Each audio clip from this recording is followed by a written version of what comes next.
YouTube, it's Natalie. Welcome to my channel. Hope you're doing well. If you're new here, I'm a criminal defense attorney and I am going to be reacting today to Deputy Takes Papers from Defense Table. This video was recommended to me by several people. I actually watched this video some years ago, but it's been a while since I watched it. Because he was convicted with priors and the court ran that offense consecutive to one another, that he was being charged as well.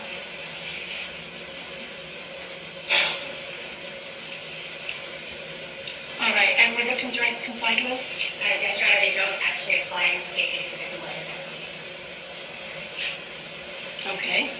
Ms. Bishop, here can we stay on behalf of your client? I certainly do, Judge. I think it's absolutely preposterous that we should send Mr. Lozano to prison for a consecutive term based on the facts of this case, based on the circumstances I'm going to tell you.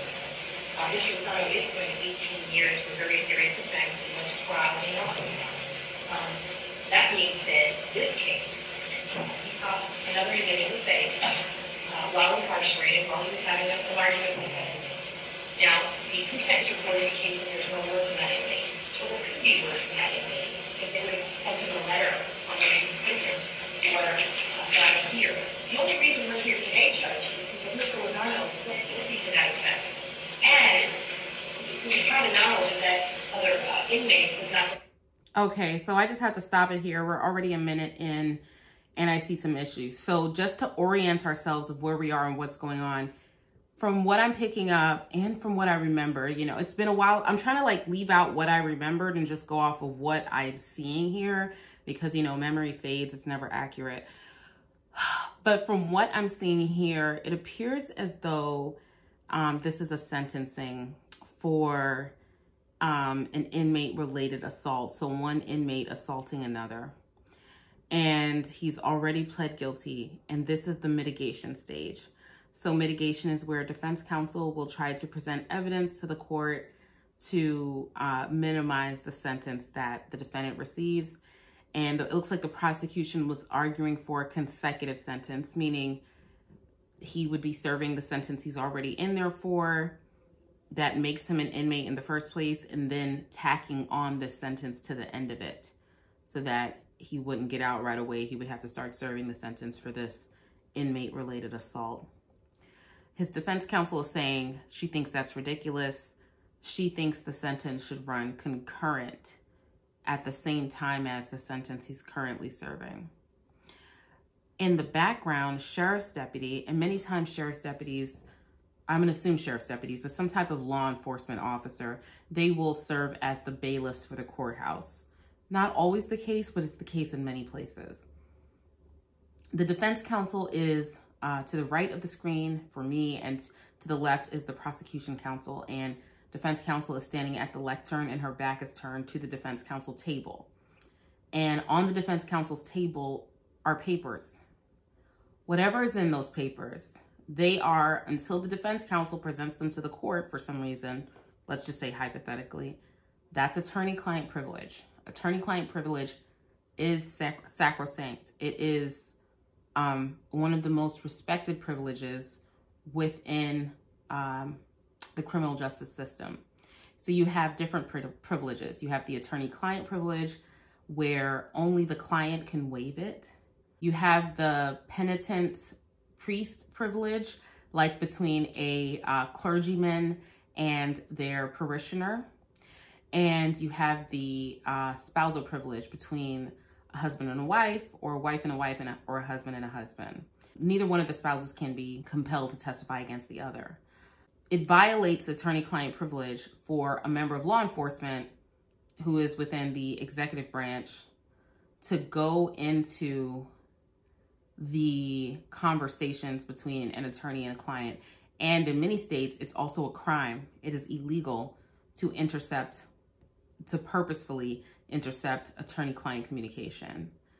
There's also, even if she's not giving that letter, say that paperwork doesn't go to her client, say it's just something she does for trial prep, it still falls within attorney-client privilege because it's attorney work product, which is the material, research, writing, whatever, investigation that counsel prepares in order to help her client's case. So to go and read it is completely outrageous. Like, this is absolutely outrageous for him to be doing this. He should not be doing this right now. I believe Ms. Ling had a viable case because there was an actual independent witness that could see assault.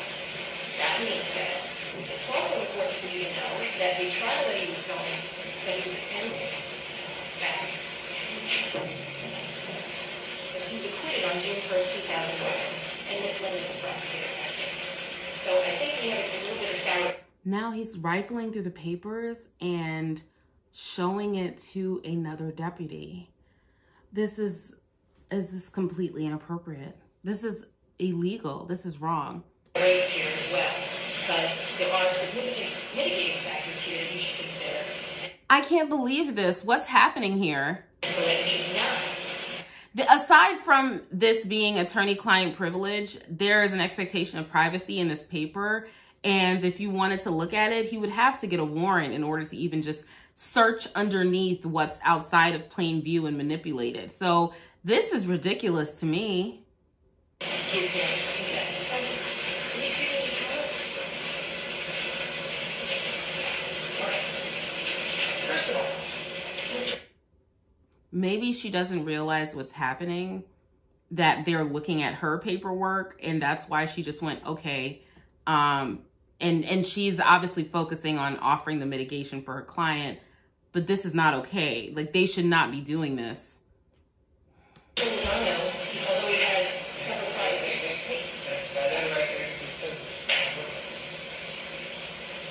The client is noticing it and trying to raise a red flag, you know, raise the alarm that something is going on.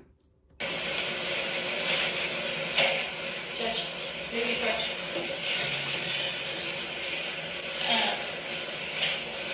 Could you wait for a second? And the judge sees it happening. I don't see why she didn't stop it before it reached the point where defense counsel needed to request to approach.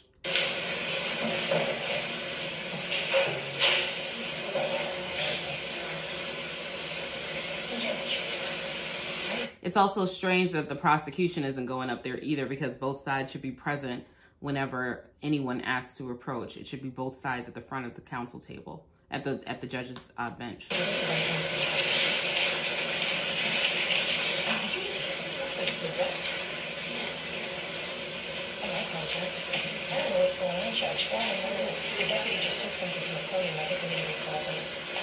Defense counsel says, I don't know what's going on. The deputy just took something from the podium. I don't know where it was taken from. And the judge said, I don't know where it was taken from. But she was facing the table the entire time. It's flagrantly happening right in front of her. The only thing I can say is maybe she's so focused on defense counsel that she didn't notice what was happening behind her. This is very concerning. I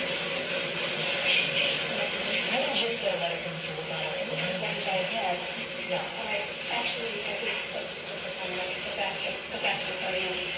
And just for the record, I'm going to be also addressing my deputy. May I just say that any letters I received from Mr. Lozano, I've received through regular jail mail. I got here today to receive the sentencing. I showed him his pre-sentence report. I took out the staple. I showed it to all of these deputies. And I got the pre-sentence report back. If they just took any materials from my podium, I want to know what they are. Yeah, it's almost like the judge is trying to minimize what just happened. This is highly irregular, and these deputies should have been... The judge knows what's happened. She's told her what's happened, and she's just like, okay, we'll just go back to the podium. Absolutely not. I would be spitting fire right now. I would be spitting fire right now if that was me. There's absolutely no way. There's no way that this would just go away. There's no way. Everyone would know. This is horrible. Excuse me, I don't mean to disrespect it, but it's the first time in 10 years of practicing law that this has ever happened to me. It's never happened to me. I want to know what they took, why they took it, and what's going on. I also obviously need to set this for litigation hearing. We need to reset sentencing, and I want to know what was taken from me. You can't just sweep this under the rug. You can't just sweep this under the rug. Like, there's no just like, you know, okay, we'll just proceed then. You know, they can't look through your stuff for safety. She said she showed it to them previously to make sure there was no staples or anything like that in it. The defendant is handcuffed, like he's cuffed to his body. He's standing at the podium. There is absolutely no reason whatsoever that they should be looking through her paperwork that's on the desk. And taking something from it. I am sorry I keep stopping this, but this is worse than how I remember when I watched it a few years ago. Deputy, can you give us more clue about, was something taken right off the podium in front of both instances? Okay, well, all that is here is in my legal file or work product. Yeah. She said he said, we took something that was handwritten. You can't take anything. You cannot take anything. If you believe that this attorney is involved in some type of crime, or you believe that he has slipped some type of contraband, you bring it to the attention of the judge. You can then go to law enforcement. The judge can stay all of the proceedings. Another judge can issue a search warrant if that's necessary, and then you can take it up at court that way.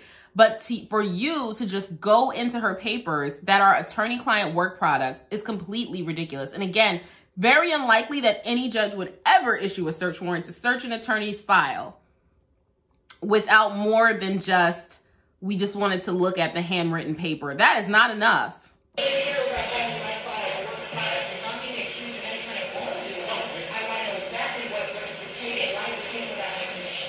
She wants to know, is she being accused of doing something wrong, like sneaking in contraband or something like that? Then she wants to know what the accusation is for them to go through her stuff. And he says like, no, because this is improper. This is not how you go about it. That's the only basis that they would even have to try to get into her file right there in the courtroom would be some type of community safety thing.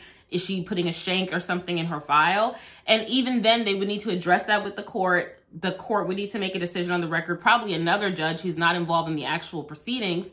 There's no universe in which it's okay for the sheriff's deputy to just go into her file. Absolutely not. I think you should just take a deep breath and calm down. I hate when female attorneys are told to take a deep breath and calm down.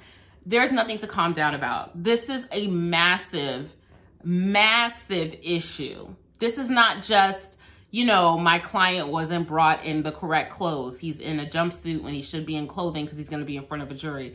Something that is easily rectified. This is a deliberate act to go into her attorney-client work product and impede the attorney-client relationship. No. All right. I would like to hear from everyone. So, did you take something off of the counsel table, Deputy? I'm just want to know what's happening. That's all I'm trying to figure out.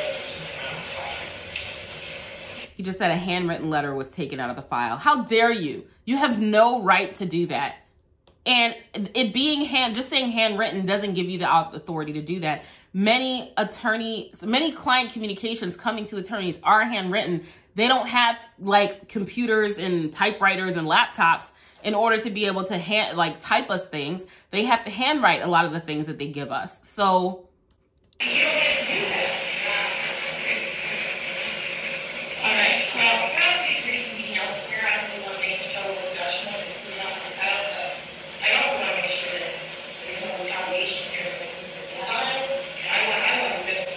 she's asking to recess this and reconvene elsewhere because she doesn't want to make a big spectacle out of it, but she wants to be thorough about this and follow up on it. Okay, well, I do want to say for the record that the deputies in my courtroom are responsible for courtroom security. Okay, they're responsible for courtroom security. That means they go to you. It doesn't mean that they go into someone's file. This is against the rules of ethics. This is wrong. This is not normal police procedure either, and it's against the law. And they have quite a lot of leeway to do No. what they think is necessary. This judge is so wrong. Absolutely not. In a situation, I'm sitting here, I'm not sure what exactly is going on either.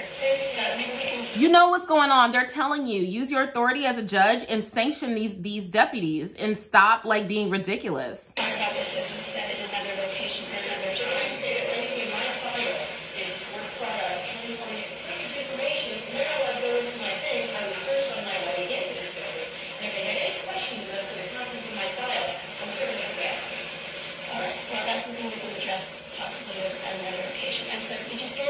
No, you need to address this now. I don't like how this judge is handling this. Like, I really don't. I think it's completely wrong how she's handling it. It's almost like this, oh, well, if the deputies did it, it's okay. Use your thinking skills. Before you were a judge, you were a lawyer. How would you have felt if some police officer, which is what a sheriff's deputy is, some police officer, the opposing party, right? The enforcement for the opposing party went into your file and looked at your things. Maybe she's never represented a client, and so she doesn't understand that. But I don't like to be disrespectful to the judges on here. I really, really don't. But I don't understand this judge. I don't know what her problem is. Ooh, I'm hot. You're asking for a mitigation hearing? Well, I think I have to right now.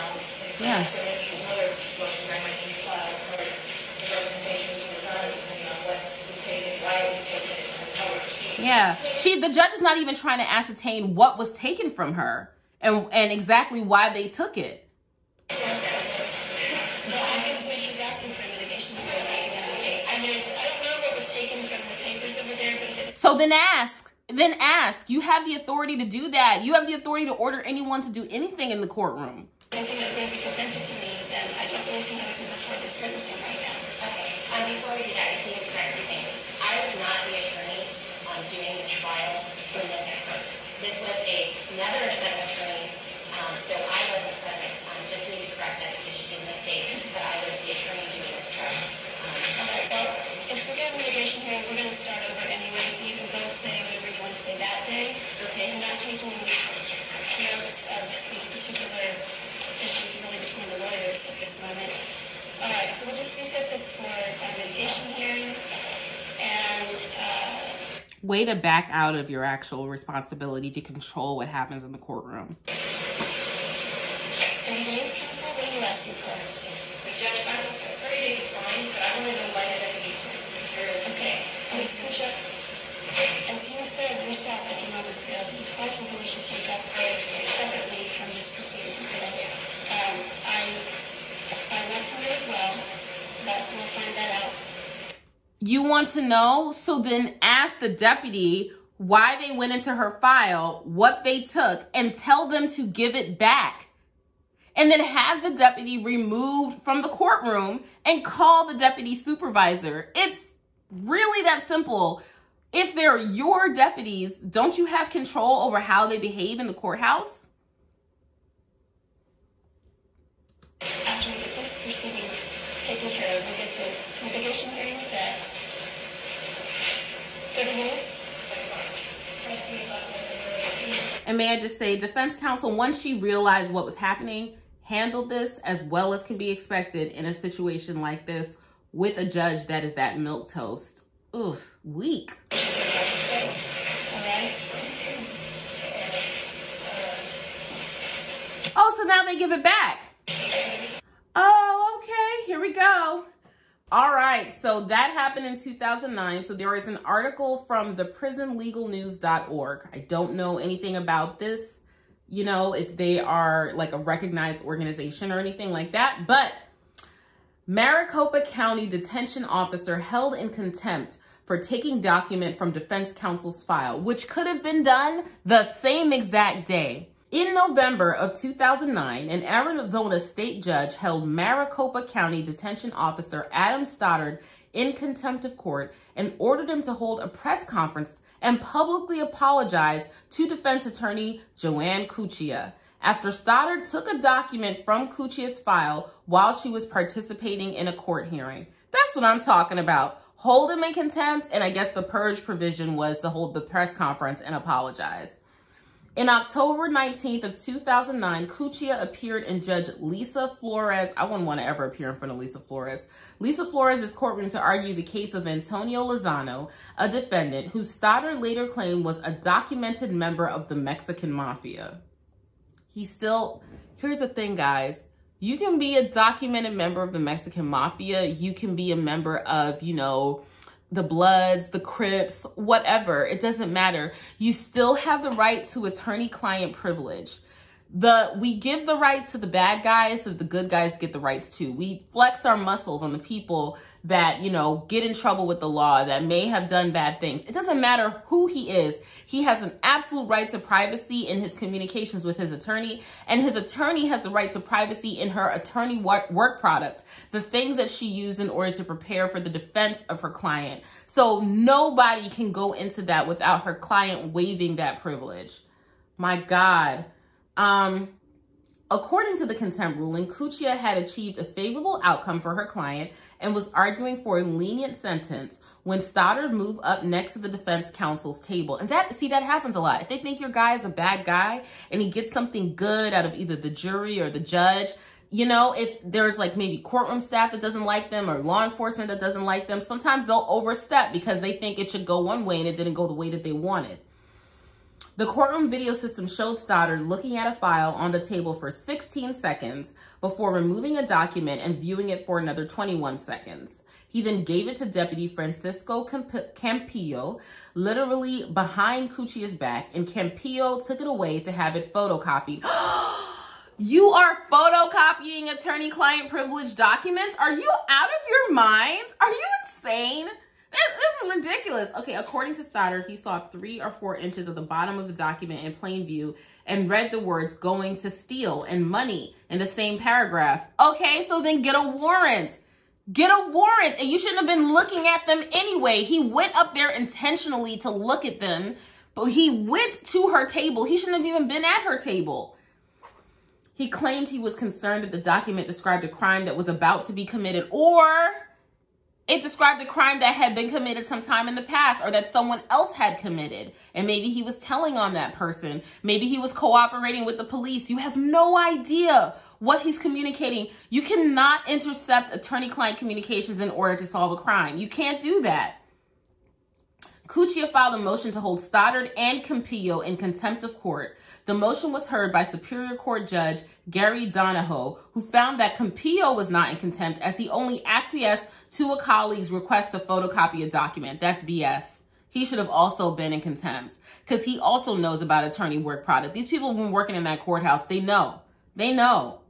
However, Donahoe held Stoddard in indirect civil contempt.